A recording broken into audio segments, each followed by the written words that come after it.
Americans don't just go to therapy because they're stressed or broken. They go because ignoring pain quietly stopped working. They go because pretending to be fine is no longer considered brave. Think about that. If someone in your country said, "I see a therapist every week," would people respect them or judge them? Would they say, "Good for you," or whisper behind your back? That difference explains everything. Because Americans are not more broken than the rest of the world. They're just more honest about their struggles.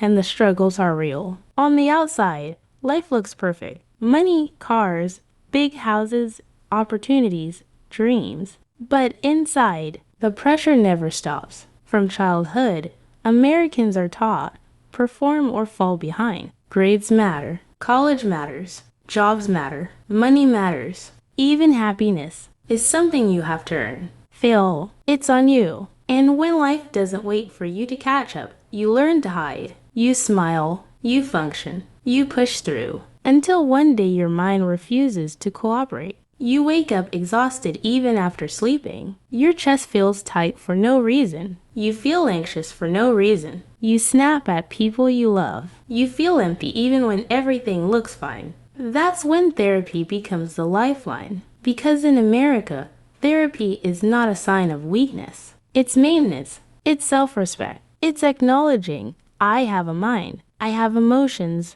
I deserve to understand them. Now compare this with many other countries. In South Asia, the Middle East, Africa, even parts of Europe, therapy is rare. Sadness is seen as weakness. Anxiety is seen as a lack of faith. Talking about trauma is dramatic or shameful. People learn to endure silently. Smile, function, cope, pretend. And the pain? It doesn't disappear. It leaks into relationships, parenting, and even physical health. Americans didn't invent therapy. They just thought pretending silence was healing. Here's a real-life example. A 32-year-old American woman. Stable job, nice apartment, active social life, Instagram perfect life. But inside, she's anxious. She feels behind. She hasn't processed past trauma. She overthinks every conversation. She hasn't healed from her parents' divorce. She books therapy once a week, 1 hour. She talks openly. She cries. She faces uncomfortable truths. No shame, no guilt, just progress. Now imagine the same woman in a society where therapy is taboo. She stays silent. She prays. She distracts herself. She suffers. And one day, her pain explodes in anger, emotional numbness, or withdrawal. Ask yourself which version is healthier. Another reason Americans aren't ashamed of therapy. Role models, actors, athletes, CEOs, and influencers talk about therapy openly. When people you admire normalize healing, shame loses power. In many other cultures, silence wins, so suffering stays hidden. Individualism also plays a role. In the US, you are responsible for your own happiness. Family may support, but it won't fix you emotionally. Friends may care, but they have their own lives.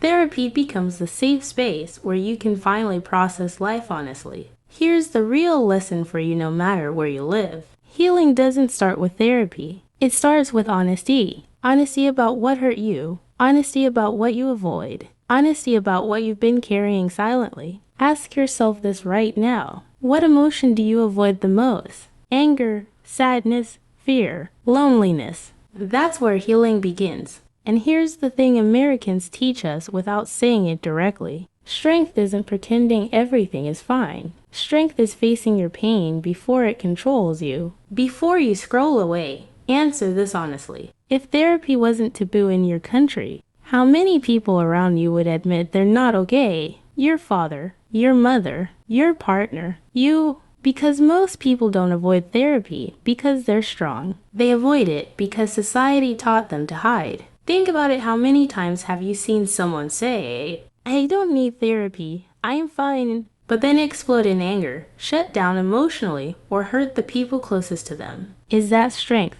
Or is that untreated pain? Drop a comment right now. Is therapy respected, mocked, or forbidden where you live? And be honest, do you think silence has made people stronger? Or just better at hiding? Because here's the truth. Healing isn't an American habit, it's a human need. And pretending you don't need help, that's the real weakness. So your turn. Would you choose silence or healing?